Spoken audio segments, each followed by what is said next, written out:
What's up everybody and welcome to the channel. In today's video, we have a fun small mod on the Audi RS3. So as you guys have seen in a previous video, I installed the ECS Tuning massive front mount intercooler. Hopefully you can see it through the grill there, going all the way down to the lower portion of the grill. That intercooler lowered the intake air temperatures by over 20 degrees when pushing the car. So that is an awesome mod. However, we're not done with the intercooler upgrades because I'm going to be adding the ECS Tuning carbon fiber intercooler pipes. So as you can see right here, we have the two pipes laid out. We have one of them right here, the smaller one, and then the larger one as well. This is going to replace the cast aluminum pipes that are the factory kit on the RS3. And then we have our hardware as well. This is a pretty affordable kit, honestly. This whole intercooler upgrade for the 8Y RS3 really doesn't break the bank either. I'll have linked down below the intercooler as well as these carbon fiber pipes. Take a look for your own 8Y, and let's go ahead and now get working on it. Got the car up a little bit. I'll put it on Jack's hands, get the wheels off, get the fender liners out, and then see where the stock pipes are.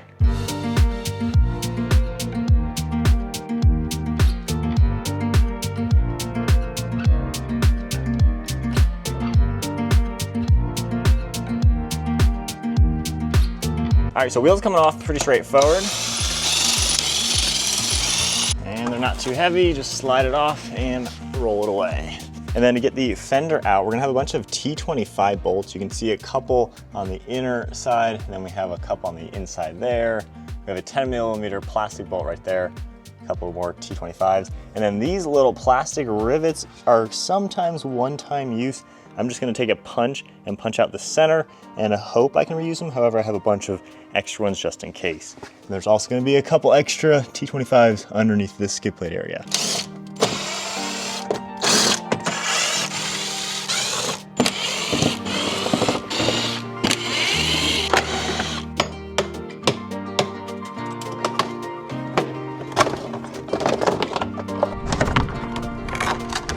So with that under tray off, and I realize you actually don't need to worry about the driver side fender liner, so just leave that one alone. However, under tray and passenger side fender liner is what you're gonna need. It's this plastic pipe that's gonna be getting replaced.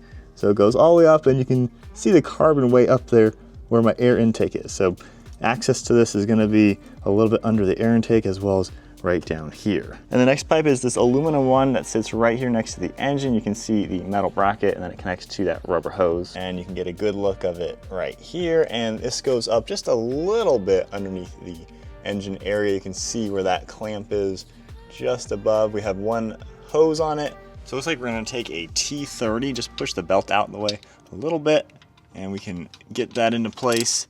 And that's not really even tight on there. All right, there's that bracket off. And then just a basic flathead and we can get this clamp off. And then the best way to see the next spot is gonna be a little bolt that is sitting behind the pipe right up in that upper corner, and then that'll be the last piece.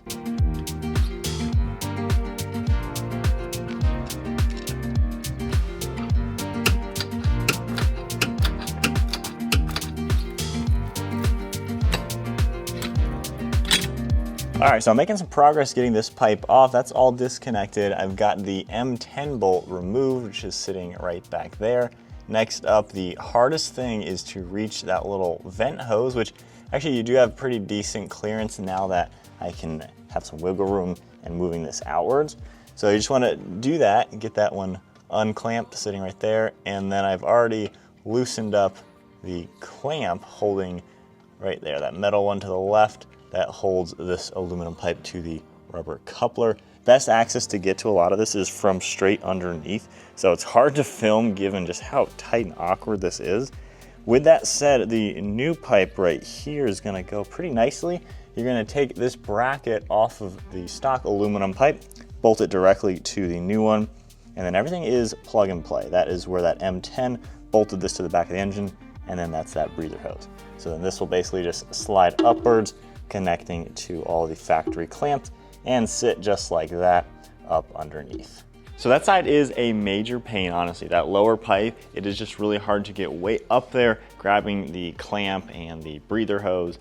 So I couldn't even really film that because wherever I put the camera, my arms had to go. So you can see some pictures of it. Looks awesome under there. And obviously replacing the cast aluminum with carbon fiber means that you're gonna have a little bit better intake air temperatures. Obviously the intercooler that I've replaced the stock one with does a huge job, but that large section of cast aluminum pipe is gonna absorb heat and then stay hot once it's hot. The carbon fiber is not gonna do that. So next up, depending on if you have the stock intake or an aftermarket one, you're gonna wanna get the duct area off. That way you have some access to these pipes. So this side is way easier.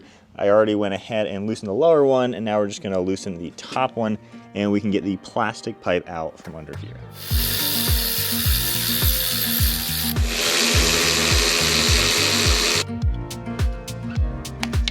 And then when you get that pipe out, you're gonna take the smaller of the carbon fiber ECS pipes and go ahead and grab the hardware kit, which will include this one silicone coupler for the large side on the top portion of this pipe. And then you'll have a clamp here and here. And then of course, this is going to fit onto the rubber stock one down below with the added hardware. So working on buttoning things up, I have the fender liner all in place. And then for these plastic rivets, I'll have a link to where I got a bunch of them just because they're almost one use. So at least you can easily get this thing back squared away. Intake is all sorted, hard to see, but the pipe obviously way down there. So not really a visual carbon fiber mod. Obviously, as you can tell, everything is pretty hidden. And then overall, those pipes are really just tight. You don't really have the best access. That's why I couldn't really film so much of it, especially the one down here. Basically, when you can stick your head up in there and see things, you can't fit your arms. So you gotta have your head way back, have your arms straight up, and it's just really, really tight. It is doable.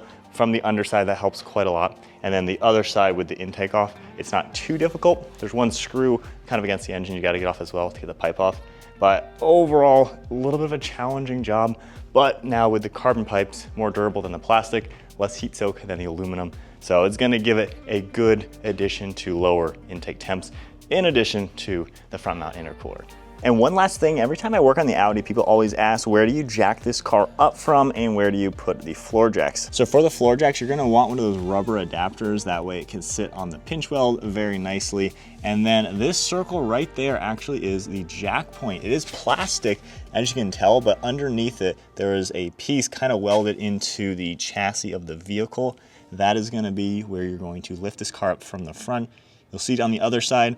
I've been using the subframe, kind of where it's most durable. However, that also attaches up to the framing of the vehicle too. So not the worst way to go, but that is gonna be your front jack point, this little circle right there. Well, there you guys have it, installing the ECS carbon fiber intercooler pipes to go in conjunction with the front mount intercooler on the 8Y Audi RS3. Again, kind of a tight project, so a little bit hard to really show every little detail, but just know that it's gonna be a little on the tight side getting your arms in there, getting these pipes out to replace them.